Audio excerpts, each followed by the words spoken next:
Hey YouTube, this is my Scott Genius 700 tuned. The tires I have on it are 27.5 by 2.8. The width of the rim from edge to edge is only 30 millimeters. And what I have found is if I don't inflate my tires to at least 20 pounds, the tire rolls on the rim. So I have been quite unhappy with that, and what I'm going to do is buy new wheels with wider rims. Prior to this bike, I had a Rocky Mountain Sherpa, which had 27.5 by 2.8 tires on it. The rims were 45 millimeters wide. These are only 30. And you could run 13 pounds of pressure. I ordered some 40 mil wide rims, not 45s, and we will see how that wheel set works. So here are my new wheels. Again, DT Swiss M1700s. Are the rims, and they're 40 mil wide. They come with tape and valve stems. Although I have nothing really against the Maxxis Recon tires, I greatly prefer Knobby Nicks.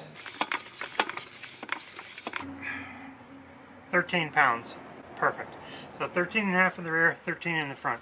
So I'm not saying this is the right tire and rim width solution for everywhere, but for tight, twisty New England single track, I really prefer this over the other alternative, which is a 29er. The 29ers definitely roll up these routes faster and easier, but coming downhill on really tight trails, I just don't enjoy riding a 29er, and I had two 29ers. I really find 27.5 much more fun to go downhill. So that's why I loved my Sherpa so much, and why I'm trying to make this bike as much fun as my Sherpa was. So I was hoping to demonstrate how low pressure really helps on all the roots and rocks we have. And as you can see here with the original tires and 20 psi, tires don't really give much around the roots. There's a little bit of deflection, but not a lot.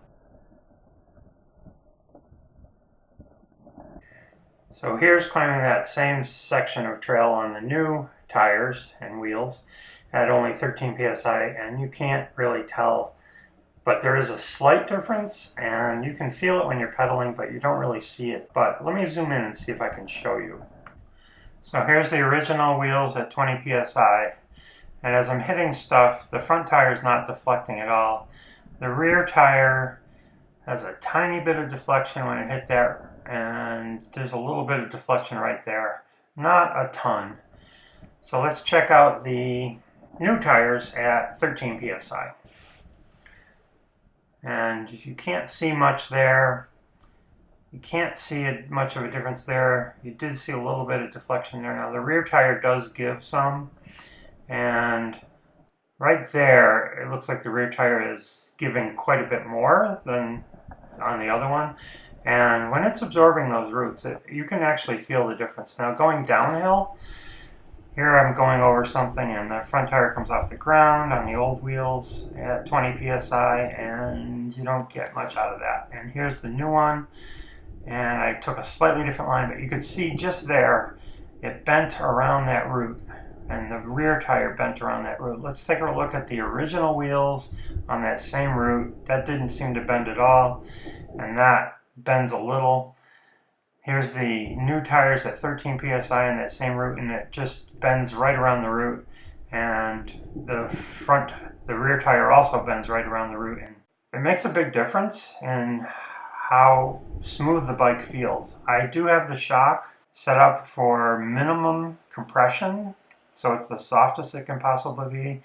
And I'm running considerably less air pressure than is recommended for my weight, but still seems pretty stiff. I think this shock is built for enduro riding, and people are doing big hits, whereas I'm doing much smaller hits at lower speeds. So on my first ride out on these new wheels, I was really happy with them, and I went and did a couple downhills. I'm not in very good shape right now, so I only really tried on the downhills, but there's one downhill called the Turner Trail Down, right there.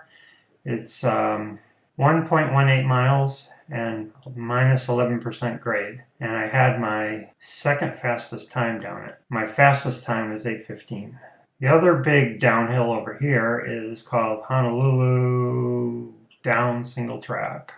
And I had my second fastest time there. Both of these trails are very tight, twisty single track. There are lots of very tight corners, lots and lots and lots of very tight corners, and that's what these tires are great on.